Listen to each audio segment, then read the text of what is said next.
প্রথমে তো বাসন্তী হাইওয়েতে রীতিমতন ব্যারিকেড করে দেওয়া হয়েছিল, সেখানে পুলিশ একেবারে তাদের ছত্রভঙ্গ করলো। তারপরে তুমি যেখানে রয়েছো সেখানকার পরিস্থিতি কি ছিল এবং এখন পরিস্থিতি কতটা স্বাভাবিকের দিকে?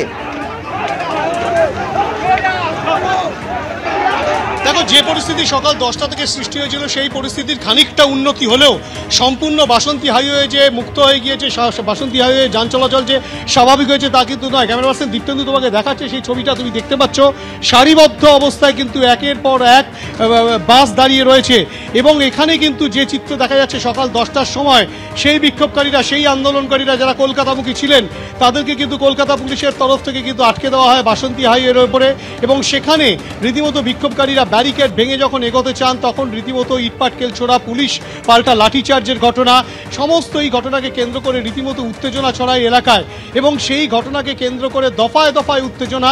বর্তমানে বালিগাদার কাছেও কিন্তু এক প্রকার অবরোধ হয়, গাছের গুঁড়ি ফেলা হয় এবং ইতিমধ্যে তোমাকে যে চিত্র দেখাবো, তুমি বিস্তীর্ণ এলাকা জুড়ে যে বাসন্তী হাইওয়ে বালিগাদা থেকে শুরু করে ঘটকপুকুরের দিকে যাচ্ছে সেই রাস্তার একটা অংশ কিন্তু সম্পূর্ণ অবরুদ্ধ অবস্থায় রয়েছে। বহু সাধারণ যাত্রী, সাধারণ মানুষ তারা কিন্তু নাজেহাল হচ্ছেন, তারা কিভাবে তাদের গন্তব্যে পৌঁছবেন তারা বুঝে উঠতে পারছেন না। কেননা একাধিক সরকারি বাস, বেসরকারি বাস সেগুলো কিন্তু কার্যত ফাঁকা হয়ে গিয়েছে। দেখাবো যে প্রচুর মানুষ কিন্তু যাত্রীবাহী বোঝাই সব বাস, সেখান থেকে কিন্তু যাত্রী নেমে তারা কিন্তু রীতিমতো ঠিক এভাবেই পায়ে হেঁটে গন্তব্যে পৌঁছানোর চেষ্টা চালাচ্ছেন, কিলোমিটারের পর কিলোমিটার তারা হেঁটে যাচ্ছে। এইটা প্রশ্ন যে বালিগাদায় গাছের গুঁড়ি ফেলা হলো, সেই গাছের গুঁড়ি সরিয়ে দেওয়া হলো, তারপরও দেখতে পাচ্ছি যে দীর্ঘ লাইন, একের পর এক ট্রাক থেকে শুরু করে বাস দাঁড়িয়ে রয়েছে। 4 ঘন্টার উপরে হতে চললো, গাড়ির চাকা গড়াচ্ছে না কেন? একেবারে শুধু 4 ঘন্টা মূল যে অবরোধ, সেই অবরোধ চলছিল সকাল 10টা নাগাদ। যে অবরোধ তৈরি হয়েছিল পরবর্তী ক্ষেত্রে পাগলারহাট মাঠের কাছে, সেখানে অবস্থান হয়, সেখানে রীতিমতো পুলিশের সঙ্গে বাগবিতণ্ডা এবং পরবর্তী ক্ষেত্রে জয়েন্ট সিভিক ক্রাইম বিশাল ফোর্স নিয়ে আসার পর তাদেরকে সেখান থেকে সরিয়ে দেন।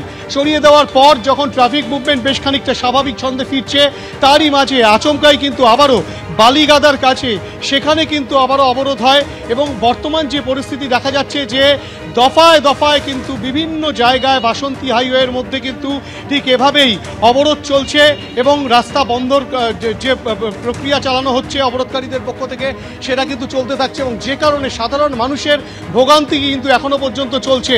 একের পর এক বাস দাঁড়িয়ে রয়েছে। কতক্ষণের মধ্যে এই পরিস্থিতি স্বাভাবিক হবে সেটা এখনো পর্যন্ত স্পষ্ট নয়। পুলিশের বিশাল পুলিশ বাহিনী বিভিন্ন জায়গায় তারা রাউন্ড দিচ্ছেন ঠিকই, কিন্তু বিক্ষিপ্তভাবে যেভাবে অবরোধ হচ্ছে তাতে কিন্তু সাধারণ মানুষজন ভোগান্তির শিকার হচ্ছেন, সেই চিত্রই দেখা যাচ্ছে বাসন্তী হাইওয়েতে।